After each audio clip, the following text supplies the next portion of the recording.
today I thought that I would address a subject that comes up quite frequently as a studio owner, and that is becoming an apprentice. Definitely when you come in looking for an apprenticeship at a studio, want to make sure you have a clean, professional, concise portfolio. This means that you want to have examples of the best of what you have to offer. What you do not want to do is to have a sloppy, over-full portfolio with lots of scraps and bits of unfinished things and lots of smudges and eraser marks. It is better to have a portfolio with 3 to 5 excellent examples of what you can do than to have a portfolio with 50 examples of mediocre work. If you bring in not the best you can do, it's going to do you more damage than good. And speaking as a studio owner who's going to be looking through your work, I don't want to have to surf through everything you kind of sort of had done. So definitely make sure you put your time in to make your portfolio slick. Also, do not try to pass off your phone or your iPad or any other tablet as your portfolio. I know that this is the advanced age of technology and everything, but it doesn't matter. For tattoo purposes, if you want to be an apprentice, no tattoo studio is going to take you as seriously if you try to pass off your tablet as your portfolio. Instagram is not a portfolio. One thing you definitely want to do is be respectful. You have to consider that these people you're coming in and addressing for the first time potentially could be your master for a very long time, which means you want to be respectful. Having said that, you don't want to be obsequious. You don't want to be a bootlick, because that's going to come across as very false. And if there's one thing you do not want to do, it's be false. Again, you're potentially going to be spending a great deal of time with these people. You want to prove that you have what it takes. You want to prove that you're a person of integrity. And unfortunately, being a bootlick doesn't say that. Being a bootlick says you're a bootlick. A definite do is to be honest. I honestly myself don't care if you have been scratching in a basement for 6 months. What I do care about is if you come into my shop and say you haven't when you have been. Honesty is very, very important. If you've been doing things the wrong way for a while, let the potential person know that you've been doing things the wrong way for a while and that you want to fix that you want to get better, you want to correct what you've been doing.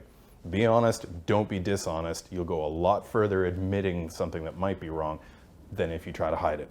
One thing that will definitely push you way ahead of the game is if you gain a working relationship with the artist you want to apprentice under, which means become their best client.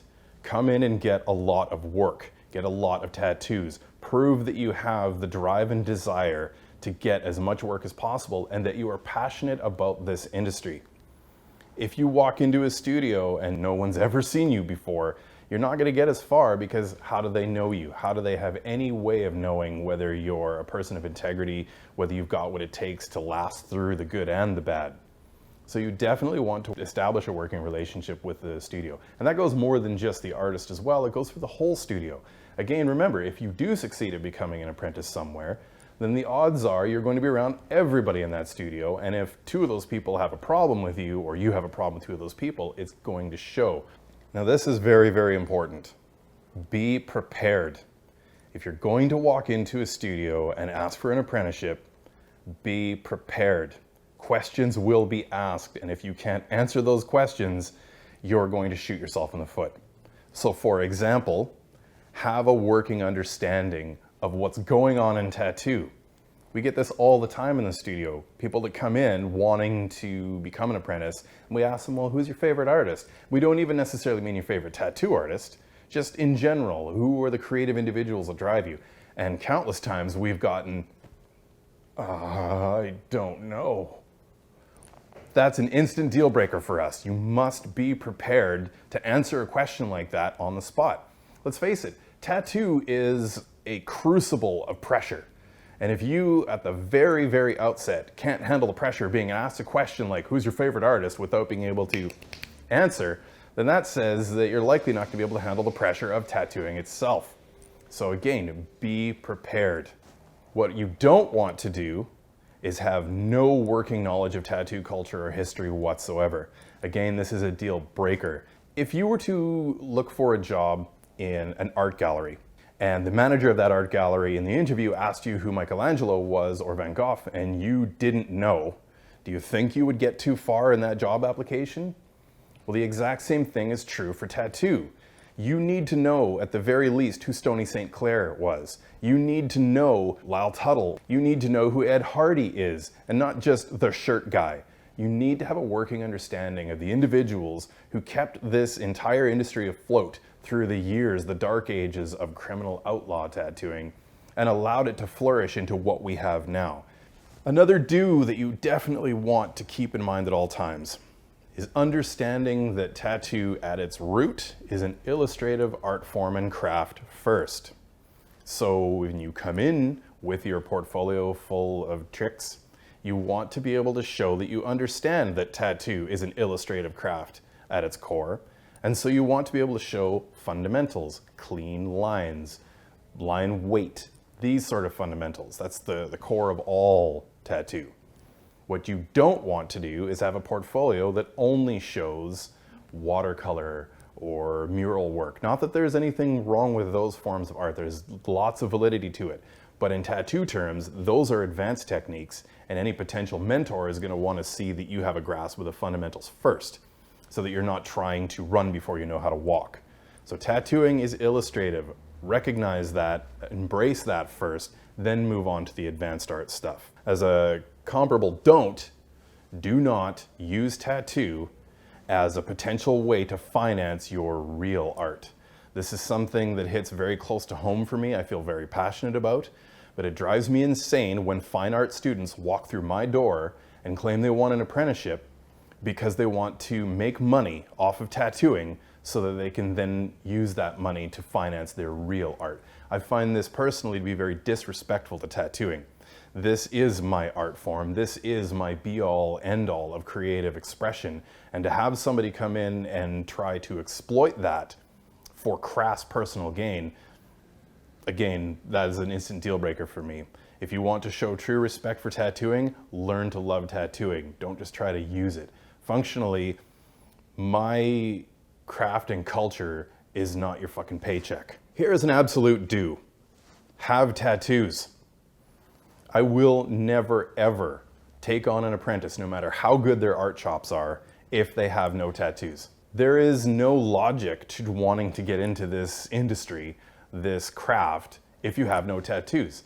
The analogy I use most frequently is it's like going to an auto mechanic who doesn't have a license or a car. How could you possibly trust that that individual has a clue about what your vehicle needs? The same is true with tattoo. So why would I try to teach somebody who's never experienced it? How could that person then possibly go on to be an artist for others without having experienced what they're doing? How is that person going to be able to relay to the client what it feels like, how the healing goes, when all they've got is a theoretical possible, well, I've been told it does this. Do not try to get into this business without tattoos. A do that you must embrace is perseverance. Do be perseverant. You have to drive to get into this for good reason. As mentors, as artists, we only want to see those with the drive to succeed come into this business because we know how much pressure there is to this. We know how hard it is. We know that the TV shows are not accurate to what the experience of tattoo is like. We want to see perseverance. Speaking personally, my apprenticeship was 1,000 miles from where I live. I was commuting every couple of months 1,000 miles to go work at the only studio I could find that would take me in. I don't believe there's any true excuses for people. They say, oh, it's hard, oh, I can't find anywhere. 1,000-mile commute, I have no sympathy for you. Persevere. Do what needs to be done to make it happen, not just make excuses for it. What you don't want to do is expect everything to be handed to you on a platter. This is not an easy path industry. This is not an instant gratification kind of thing to get into. You need to work and work hard and work long to reap the benefits of it. One of the biggest issues we have, one of the main reasons most people don't want to take apprentices anymore, is because so many people come into it wanting their apprenticeships to last 2 weeks and then have all the money and all the fame and all the rock star accoutrement. No, you must do what it takes, and that means eating a lot of shit That means putting up with a lot of crap. It means making no money for a long, long time. But if you go through all that and do prove to the industry as a whole that you are willing to do anything it takes, then of course you will gain respect from artists. This is what we want in an apprentice. Somebody who is going to fight no matter what and not just roll over the moment it's a little bit hard. Perseverance, yes. Callow, weak-willed, oh golly, I just can't handle it. Fuck off, we don't have any time for that shit. And a bonus don't. If you're going to bring your portfolio of flash tattoo designs in, proud as you are of the old school, your mastery of old school designs, don't have typos in your fucking slogans. That actually happened like 4 days ago. Like, what the fuck, man?